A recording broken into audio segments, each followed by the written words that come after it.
Hello students, welcome to our channel Jyoti Sharma English grammar classes. Now आज हम आपको बताएंगे एक्टिव पैसिव। इससे पहले हम आपको टेंसों के विषय में जानकारी दे चुके हैं। अगर आपने नहीं देखी है तो आप यूट्यूब पर जाकर सर्च कर सकते हैं। एक्टिव पैसिव के बारे में मैं थोड़ी सी जानकारी आपको पहले दे दूं कि एक्टिव में सब्जेक्ट जो होता है वो कार्य खुद से करता है, और पैसिव में जब ऑब्जेक्ट को हम सब्जेक्ट बनाते हैं तो कार्य को उससे फोर्सली करवाया जाता है। नाउ इस और एक्टिव पैसिव जब हम बनाते हैं तो हमें ध्यान रखना होता है कि प्रेजेंट इंडेफिनिट में कौन से रूल को हमने फॉलो किया था। अगर हमने प्रेजेंट इंडेफिनिट के सारे रूलों को अच्छे से पढ़ा है तो हमें एक्टिव पैसिव बनाने में कहीं भी कोई प्रॉब्लम क्रिएट नहीं होगी। अगर फिर भी अगर आपको लगता है कि आपको कोई प्रॉब्लम क्रिएट होती है तो आप शुरू से अंत तक हमारे साथ जुड़े रहिए और कॉपी पेन के साथ बैठिए ताकि आप रूल्स को राइट डाउन कर पाए। अगर आपको लगता है यह वीडियो आपके लिए हेल्पफुल है 12th class, 9th class, 11th के लिए, तो आप शुरू से अंत तक वीडियो को देखिए और अगर आपको पसंद आता है तो प्लीज लाइक कीजिए, शेयर कीजिए और अंत में सब्सक्राइब करना ना भूलिए। तो हम मिलते हैं बिना समय गवाए अपनी क्लास में। Now let's start the active passive.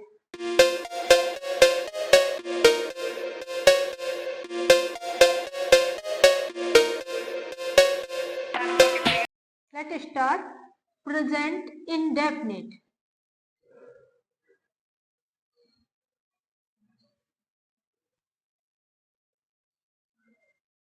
हम आपको बता चुके थे इसमें वाक्य के अंत में ता, ती, ते आदि शब्द आते हैं। रूल इसका हम आपको यहाँ पर एक बार फिर से लिखेंगे एक्टिव के रूप में ताकि आपको पैसेज बनाते में कहीं कोई प्रॉब्लम क्रिएट ना हो।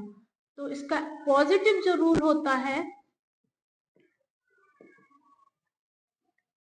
Subject plus V1 plus SES plus object, that rule is active. हम आपको क्लियर कर चुके हैं कि एक्टिव क्या होता है और पैसिव क्या होता है। इधर पे पैसिव रूल बनेगा object plus is am are plus V3 plus Y plus subject, that rule is passive. ध्यान रखिए, सिंगुलर के साथ इज का प्रयोग करना है, प्लूरल के साथ आर का प्रयोग करना है और आई के साथ एम का प्रयोग करना है। फर्क इतना है कि प्रेजेंट इंडेफिनिट जब हम सीख रहे थे तो प्रेजेंट इंडेफिनिट में हमने वर्ब की फर्स्ट फॉर्म का इस्तेमाल किया था, लेकिन अब आप देखेंगे जब हम पैसिव बनाते हैं तो पैसिव में सभी में V3 यानी कि वर्ब की थर्ड फॉर्म का यूज किया जाता है। तो आपको एक ही वर्क करना है कि वर्बों को पढ़ते रहना है ताकि आप कहीं कोई मिस्टेक ना कर दें। ना एग्जाम्पल्स टाइम, मान लीजिए रीड्स अ बुक। देखिए वर्ब की फर्स्ट फॉर्म के साथ मैंने SES का प्रयोग किया यानी कि राम सिंगुलर था इसलिए। अगर यही प्लूरल होता तो हम SES का यूज नहीं करते। ये छोटी छोटी चीजें हैं, छोटी छोटी ट्रिक है जो आपको हमेशा याद रखनी होंगी। अभी हम इसको बनाएंगे सब्जेक्ट।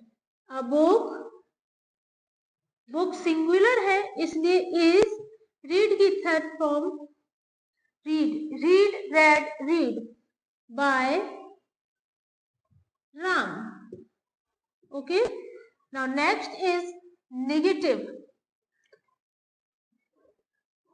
नेगेटिव में मैंने आपको प्रेजेंट इंडेफिनिट का रूल बताया था, सब्जेक्ट प्लस डू या does plus V1 plus do does plus not plus V1 plus object.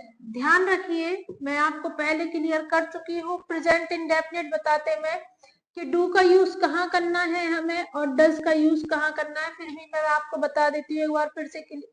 Do का यूज करना है बहुवचन यानी कि प्लूरल के साथ और डज का यूज करना है हमें सिंगुलर के साथ यानी कि एक वचन के साथ। सेम वर्ब आएगी V1, लेकिन जब हम इसको पैसिव बनाएंगे दैट रूल इज एक्टिव। अभी हम इसको पैसिव बनाएंगे तो object plus is am are plus not plus V3 plus Y plus subject. That rule is passive. Example, father does not eat the food. कैसे बनेगा? The food is not eaten by father.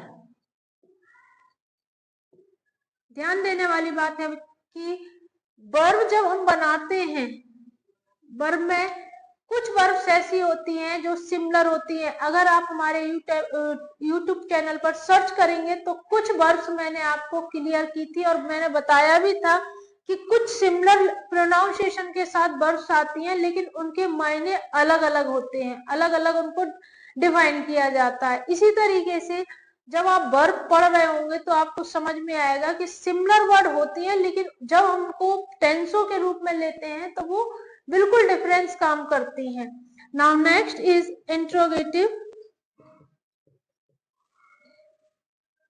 Interrogative में मैं पहचान बता देती हूँ. वाक्य में क्या शब्द का प्रयोग होता है? ठीक है, do or does plus subject plus V1 plus object. Is MR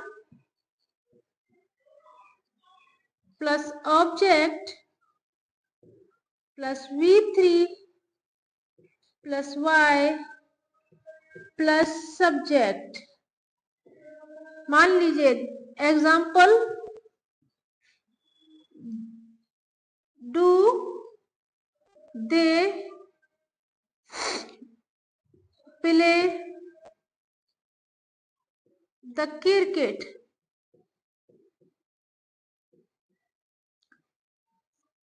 कुछ जो सब्जेक्ट्स होते हैं जब ऑब्जेक्ट बनते हैं तो वो चेंज हो जाते हैं, यानी कि जैसे कि दे होगा तो देम में चेंज हो जाएगा, आई होगा तो मी में चेंज हो जाएगा, यू का यू रहेगा. अगर कोई नाम है जैसे राम सीता तो उसको हम हर और हिज में ट्रांसलेट कर सकते हैं. और जब वो सब्जेक्ट बनता है तो सेम वही प्रोसेस होती है. अगर पीछे हिम है तो आगे आते वक्त वो ही हो जाता है, अगर देम है तो आगे सब्जेक्ट बनते वक्त वो दे हो जाता है. छोटी छोटी ट्रिक है, आपको याद रखनी होंगी. एग्जाम्पल्स क्लियर करते हैं. इज द क्रिकेट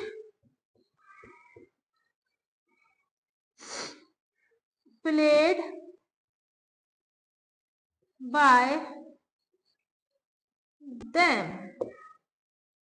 देखिए मैंने आपको प्रेजेंट से रिलेटेड तीनों रूलों को डिस्क्राइब किया है, पॉजिटिव, नेगेटिव एंड इंट्रोगेटिव, और इनको मैंने बहुत अच्छे से आपको बताया है कि आपको इसमें कुछ भी नहीं करना है. छोटी छोटी चीजें हैं जो आपको ध्यान देनी है. जस्ट लाइक वर्ब पर विशेष ध्यान देनी है आपको. अगर आप वर्ब्स में कहीं मिस्टेक करते हैं तो समझ लीजिए सेंटेंस का पूरा मायने चेंज हो जाएगा, पूरी मीनिंग चेंज हो जाएगी. इसलिए आपको वर्ब्स पर विशेष फोकस देना है. और टेंस बनाते वक्त आपको ध्यान रखना है कि जो ऑब्जेक्ट होगा वही हमारा सब्जेक्ट बनेगा और सब्जेक्ट जो होगा वही हमारा ऑब्जेक्ट बनेगा. कुछ सेंटेंसों में इन द का यूज होता है, बच्चे कंफ्यूज हो जाते हैं, तो ऐसे सेंटेंसों को भी मैं आपको करेक्ट करना बताऊंगी, लेकिन नेक्स्ट पार्ट में. अगर आपको लगता है कि आपके लिए हेल्पफुल है और यह जानकारी, तो आप हमारे साथ शुरू से अंत तक जरूर बने रहा कीजिए ताकि आपको छोटी छोटी ट्रिक भी आप मिलती रहे. नाउ मिलते हैं नेक्स्ट पार्ट में.